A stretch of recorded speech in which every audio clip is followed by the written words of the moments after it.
ذرا اس آیت پر اب نگاہ کو مرتکز کیجئے، انسان کا خسارہ کیا ہے؟ دیکھیے، سب سے پہلے میں آپ کی توجہ دلاؤں گا، ذرا آنکھیں کھول کر قلب حساس کے ساتھ نوع انسانی کا مشاہدہ کیجئے، کیسے کیسے دکھ، کتنی تکلیفیں، کتنی محنت، کتنی مشقت ہے جو ہر انسان کا مقدر۔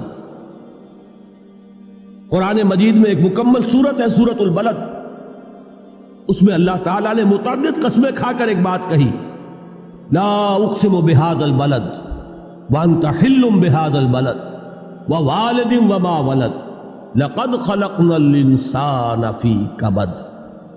ہم نے انسان کو مشقت ہی میں پیدا کیا، یہ مشقت ہر انسان کا مقدر ہے۔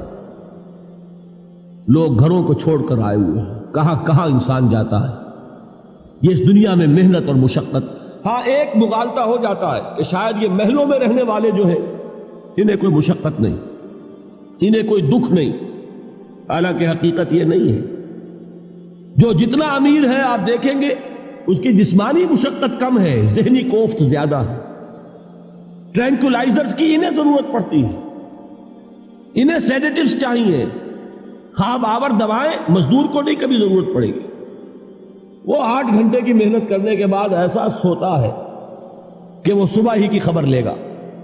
اور یہ وہ لوگ ہیں کہ جن کو ہپنوٹکس، خواب آور دوائیاں، سیڈیٹیوز، مسکن ادویات، یہ سارا لیبنیم اور یہ ویلیم اور یہ فلاں اور یہ فلاں، یہ کہاں جاتے ہیں؟ ذہنی سکون اور اطمینان انسان کو حاصل نہیں۔ کسی کی جسمانی مشقت ہے، کسی کی ذہنی مشقت۔ میں آپ کو یاد دلانا چاہتا ہوں مہاتما گوتم بدھ کا معاملہ۔ 30 برس کی عمر میں کپل وستو کا شہزادہ محل کو چھوڑ کر نکل گیا، جوان بیوی کو سوتا ہوا چھوڑ کر گیا، شیر خوار بچے کو چھوڑ کر گیا، راجدھانی میں رہنے والا محل کا باسی، جسے یہ معلوم ہے کہ باپ کے بعد مجھے یہ سلطنت ملنے والی ہے، کیوں گیا؟ کبھی کبھی آپ نے سوچا؟ اس نے انسان کے غم اور دکھ کا مشاہدہ کیا۔ اس نے دیکھا کوئی اندھا ہے، ٹھوکر کھا کر گر رہا ہے، کوئی والدین کھڑے ہوئے رو رہے ہیں اور ان کی نگاہوں کے سامنے ان کا نہایت محبوب بچہ دم توڑ رہا ہے اور وہ کچھ نہیں کر سکتا۔ اس نے سوچا یہ صدمہ کیوں ہے انسان کا، یہ دکھ اس کا مقدر کیوں ہے؟ اس صدمے سے، اس دکھ سے نجات پانے کی بھی کوئی شکل ہے کہ نہیں؟ انسانوں کی ایک عظیم اکثریت، شاہ ولی اللہ دہلوی رحمۃ اللہ علیہ کے الفاظ ہیں کہ وہ لدو اونٹ اور کولو کا بیل بن کر زندگی بسر کرتی ہے۔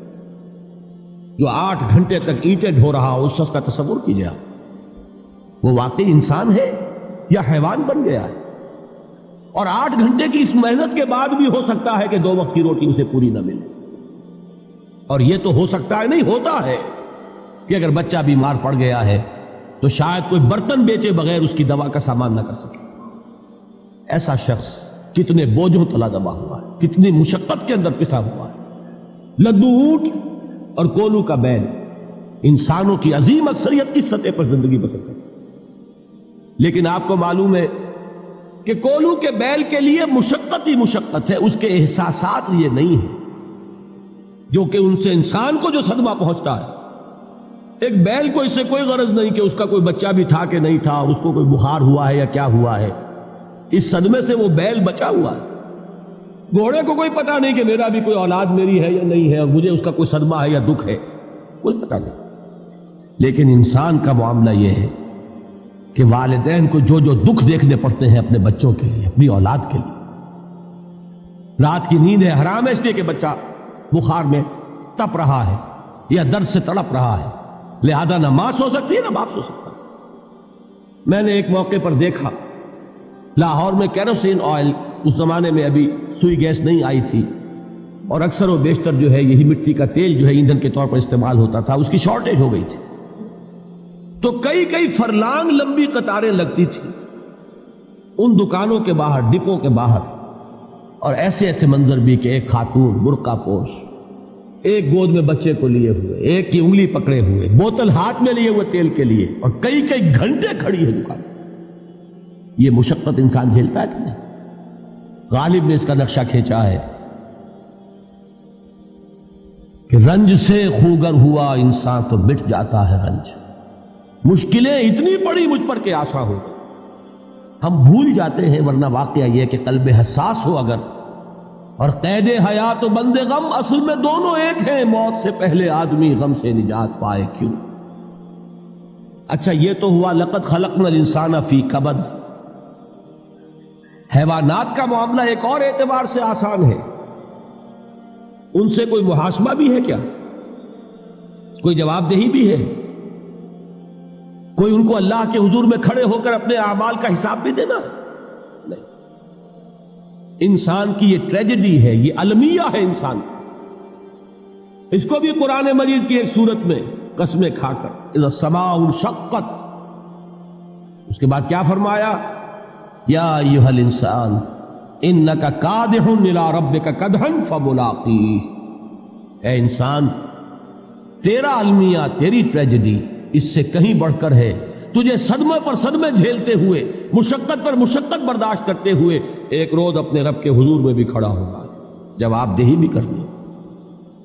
اس دن کے حساب سے، اس دن کے احساس سے جو بڑے بڑے ہماری امت کے عظیم جو گلے سرسبد ہیں، ان کا یہ حال آپ نے پڑھا ہوگا. حضرت ابوبکر صدیق رضی اللہ تعالی عنہ وہ ایک عجیب کیف کے عالم میں فرمایا کرتے تھے، کاش میں درختوں پر چہچہاتی ہوئی چڑیا ہوتا جس سے حساب کتاب نہیں ہوگا.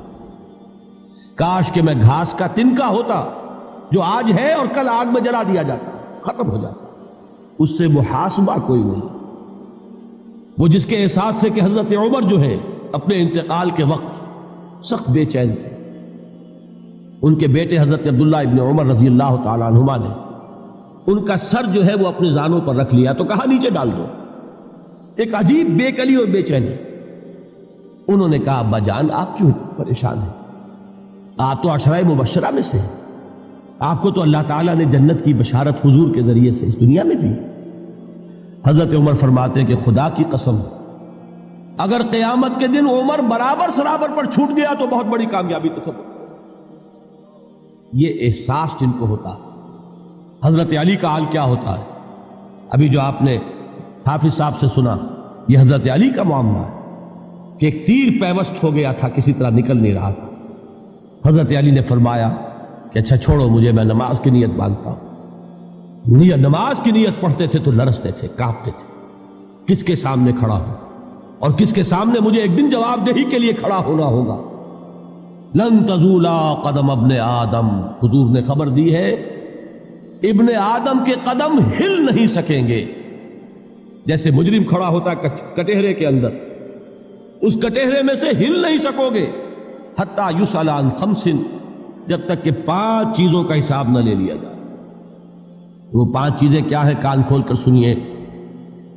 عن عمرہ فیما افناہ، عمر کا حساب دو. یہ 80 برس اور 70 برس ہم نے تمہیں دنیا میں دیے، کہاں ضائع کیے؟ وعن شبابہ فیما ابلاہ، اور خاص طور پر جوانی کا دور، امنگوں کے دن، ولولے ہوتے ہیں، قوت ہوتی ہے، توانائی ہوتی ہے، آدمی چلتے ہوئے زمین پر پاؤں مارتا ہے، قوت جو ہے وہ اپنا اظہار چاہتی ہے. یہ جوانی کہاں گلائی؟ حساب دو، ایک ایک لمحے کا حساب دو. وَعَن مَالِهِ مِنْ أَيْنَ اكْتَسَبَهُ وَفِيمَا أَنْفَقَهُ، ایک ایک پائی کا حساب دو. مال کا کہاں سے کمایا تھا، حلال سے کہ حرام سے، اور کہاں خرچ کیا تھا، گل چھروں میں، عیاشیوں میں، یا نیکی کے کاموں میں، ادائے حقوق اللہ کے دین کے لیے. 4 سوال ہو گئے. 2 زندگی کے بارے میں، ایک زندگی پوری بحیثیت مجموعی کہاں کس کام میں لگائی، اور خاص طور پر شباب کا دور کہاں لگایا. 2 سوال مال کے بارے میں، کمایا کہاں سے، حلال سے کہ حرام سے، جائز سے کہ ناجائز سے، خرچ کہاں کیا. اور آخری سوال وَعَمَّا عَمِلَ فِيمَا عَلِمَ، جو علم حاصل کیا تھا اس میں عمل کتنا کیا. علم کے انبار لگاتے چلے گئے اور عمل کے آغاز کی بھی نوبت نہ آئی. یہ علم جو ہے یہ اس روز سب سے بڑا وبال بن جائے گا. اتنا علم اور عمل کچھ نہیں، بجائے کہ کریڈٹ کا ذریعہ بنے یہ الٹا ڈیبٹ کا کھاتا بن جائے. یہ جواب دہی کا احساس ہے کہ جس کی وجہ سے انسان کی ٹریجڈی جو ہے وہ دوہری ہے. کوئی حیوان اتنے بوجھ تلے نہیں. مشقت کی، محنت کی، اس زندگی میں ختم ہوئے، اس کے بعد کوئی محاسبہ نہیں. اس کو بھی غالب نے خوب کہا ہے کہ اب تو گھبرا کے یہ کہتے ہیں کہ مر جائیں گے، اور مر کے بھی چین نہ پایا تو کدھر جائیں. یہ ہے وہ ہیومن ٹریجڈی